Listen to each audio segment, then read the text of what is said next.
the sea now. So when it's nice, it's really nice. And when it's crap, well, it's like this, it's really crap. Yeah, so today we're going to talk football transfers. I had hoped to get quite a few of these videos done and dedicate a video to like 2 teams at a time, but that's going to take us a long time. I mean, if I was just thinking about it, getting set up, I was like, right, how about we do Chelsea? I was like, I might need about 6 videos to go through Chelsea's transfers this summer. I mean, Christ almighty. So we're just going to rumble on and see where we get to. We're going to start with Aston Villa. Now, I would be lying if I said that I didn't really like Aston Villa at the minute. I do really like them. I like what the manager's doing. Unai Emery, I didn't think when he was at Arsenal he was very good. When he was appointed Villa manager after Gerrard left, I thought, okay, he's definitely a step up on Gerrard. He's a step up on what Villa have had over the last 10 years or so. But will he be good enough to get them to the level they want to get to without spending silly money? Well, they have spent a lot of money over the last few years, to be fair. You know, they've not just brought him in and done the old Doug Ellis thing, the old Villa chairman, and not spent money. Now, they've spent a lot of money and supported him, and that's what you got to do when you get a top manager in. You got to give him the tools to do the job. And already in their team, they had the likes of Ollie Watkins up front, John McGinn in midfield. He had the Belgian lad Tielemans also in midfield. Yeah, they had Diaby they've just sold for quite a bit of money. Fair play if you can get the money in for him. Why not? Leon Bailey, lots and lots of good players. I mean, you look at John Duran. He only played like a few games for them, and yet he was being quoted at like 30 odd million quid for Chelsea and West Ham. And you're looking, thinking, he's got like 3 goals for Villa. How can they be getting that sort of money for him? When United are struggling to get more than 20 for Scott McTominay, it's a crazy world we live in. Anyway, let's go through Villa's transfers into the club. We have Andre Onana for 59.3 million from Everton. This is a lad I wouldn't have minded it, Man United, I'm not going to lie. Not for 60 million quid, that's a lot of money for him. But last season, and knowing that we needed to freshen up our midfield, I would have liked him at the club. Didn't happen. He's at Villa now. Again, a lot of money to spend, but he will definitely bring something to that midfield. Ian Maatsen. Now this is a lot of money. Christ, I didn't know it'd come in at that sort of price. I thought it was 30 million quid, which is still a lot of money. But Ian Maatsen, who played only a few times for Chelsea, so I first heard of Ian Maatsen when he was at Burnley on loan during their promotion season under Vincent Kompany. He was getting rave reviews. They got promoted. He went on to went back to Chelsea, and I think he was playing their pre-season before being loaned to Dortmund. He might have started the season at Chelsea. Got a loan to Dortmund, got to Champions League final, and now he's got moved to Villa for just under 45 million quid. Ooh, that is a lot of money. Now, his age, he is 22. If Unai Emery's looking at him and saying to his bosses, look, I could, I'm not saying Emery's going to be there for the next 8 years, but he could be saying to him, look, this lad is good enough to play at the top level for us for the next 10 years, let's say. That'll take him to 32. That 45 million quid then breaks down to 4.5 million a year. So you basically making a transfer of 4.5 million every season for a very, very good player. And I think that's how some teams, some clubs sort of think about certain transfers. They brought back, I didn't know this had happened until yesterday, they had a buyback option for Cameron Archer from Sheffield United. So they sold Archer to Sheffield United. They bought him back for 16 million. I never knew that had happened. I don't really know why it's happened. He didn't light the world on fire at Sheffield United. I know he was quite highly thought of at Villa. Like, he was doing alright for them. Then he got the move. Then he was crap. And now he's got the move back. Jadon Philogene. I don't watch championship football that much, but I remember watching a whole City game last season. Don't know why. I might have only seen half of it when Liam Rosenior was in charge. And I remember seeing this lad, and I'd heard his name obviously in the papers, like on Sky Sports, etc., etc. But I didn't know much about him, or I hadn't seen him. And then I think he scored that wonder goal, and it was all over Sky Sports, or it might have been the game I was watching, I can't remember now. And that's how I know of him. So he was a former Villa player that they sold to Hull, and then now they've brought him back for 16 million quid. Everton were after him, but he's come back to his old club Villa. Samuel Iling Jr., left winger from Juve, 14 million quid. He was part of the deal that took Douglas Luiz to Juve. And he's a big loss for Villa, Douglas Luiz. Enzo Baranashaya. Sorry. Baranashaya, 8 million quid. Another player that was part of that deal. So Villa got 2 players plus some money for Douglas Luiz, which is not the worst thing I've ever heard. One strange one. It's a really odd one. And it's down to all these issues with PSR and stuff like that. Like the balancing your books. They brought in Lewis Dobbin from Everton for 11 million quid.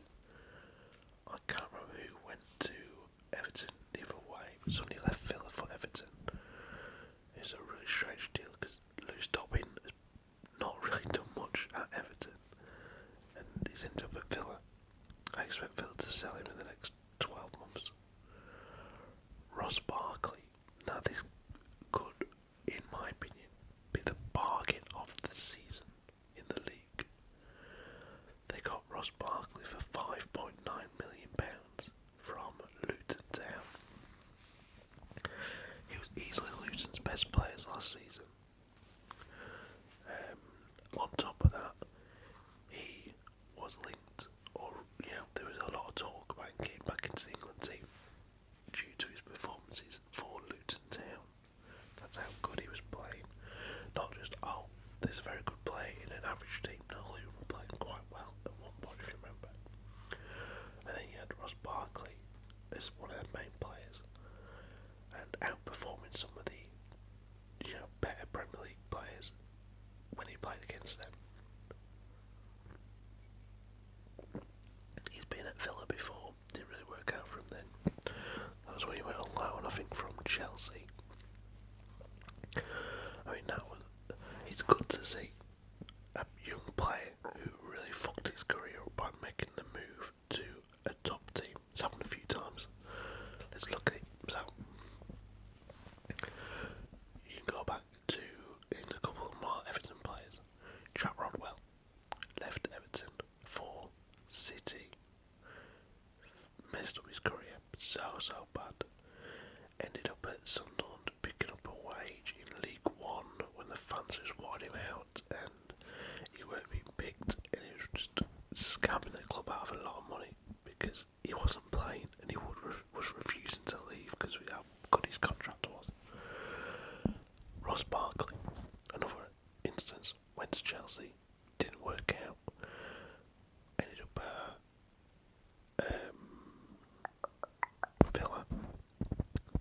back to Everton on loan. I don't think he did. But ended up at Villa.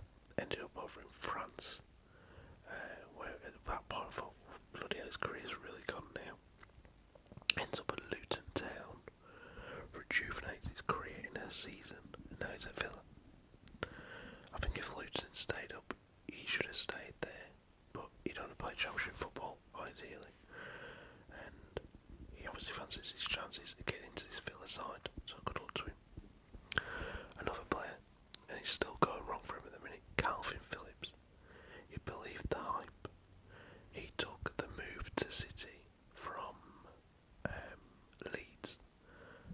And his career just, it was going like that. That's like that.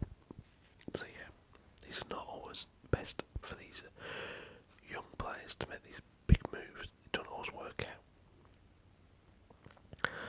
And that is all of them for Villa. They've got some players returning from loan deals, etc, etc. But that is all their transfers in.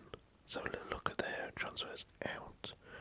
Moussa Diaby, £60 million to Al Ittihad. Not a bad deal. When he came in, he was ripping the league apart. I was like, wow, what a player. And that didn't last that long, did it? And he soon dropped off the edge of a cliff. He's formed it, and he's got the move to Saudi. He took that Saudi money. Douglas Luiz, it says 51 million, but they did get 2 players as part of that deal and some money, so it wasn't £51 million. Tim Iragabababam, somebody, he's the one who went to Everton. I can't pronounce his surname, I apologise. 10.7 million, but they took Lewis Dobbin for 11 million, so it's basically a straight swap plus 300 grand to Everton, something like that. Morgan Sanson has gone to Nice for 4 million. Callum Chambers has been released finally. Philip Coutinho has gone to Vasco da Gama on loan. How a player's career. There's another young player, or not so much young, but player who thought, yeah, I believe everything I'm hearing here. He was ripping it up at Liverpool. He was their star player. He took that move to Barcelona, and then before you know it, he's at Everton. Sorry, at Aston Villa, and now he's at Vasco da Gama. Wow, what a way to chuck away your career for Philip Coutinho. Oh well, that's what happens sometimes. Right, let's move on to another club. But Villa's business, the incomings, I think it's pretty good. And they're a club on the up. Now we're not going to be going through these in any particular order, it's just how they show whether. Let's see if we can. Let's see if we can get Premier League transfers of that, make it easier. Bear with.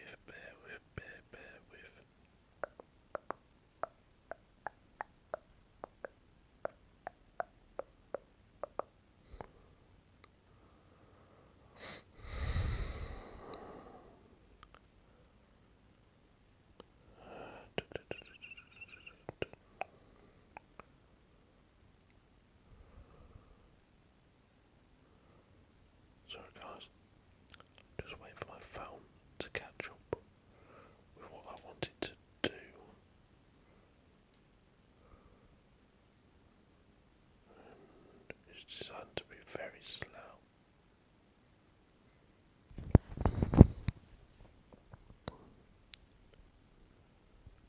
Here we go. Okay. So these are in order of most spent in the Premier League in this window. So go through them by picking. You know, we'll try and do it alphabetically as best we can. We've already covered Arsenal, haven't we not? We talked about Arsenal already on one of the previous videos.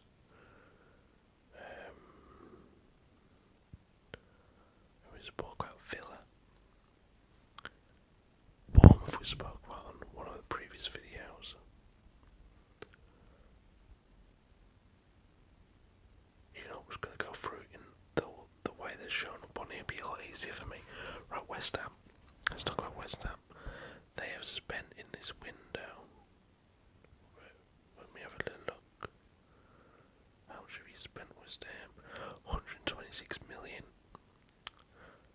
it says anyway. But they've brought in 40 odd million as well. Anyway, they brought in Max Gilman. Now, I lived in Wolves for 17 years. He was a local lad who they'd brought through to the first team. I say local lad, like he was a youth player. He's 27 now.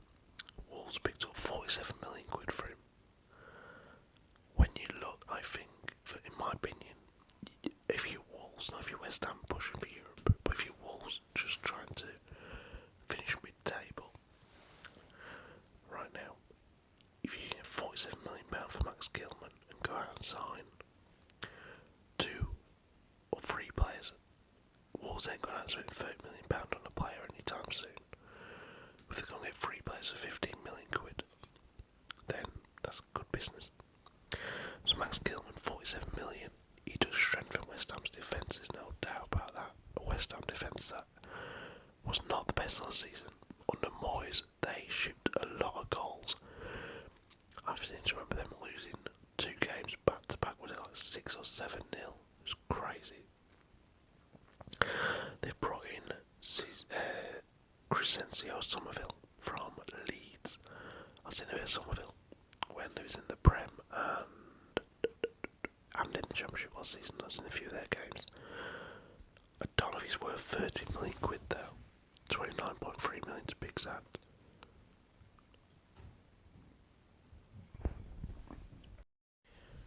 Yeah, it's a lot of money to spend on Somerville.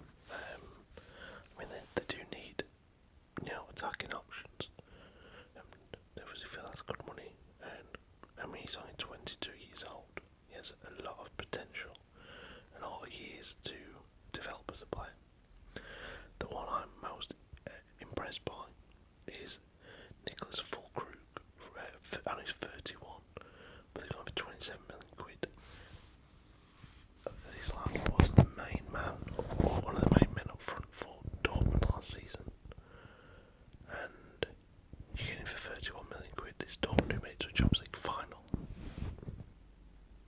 and he could be finally the missing striker West Ham have been after. Not just recently, but for the last maybe 10 years. I seen a video the other day, over the last 10 years they've signed like 50 strikers or something silly like that. Who can name more than 3 successful strikers for West Ham? Not including Bowen or Mikel Antonio. They're just a club that does not handle signing strikers. They haven't done for a long, long time.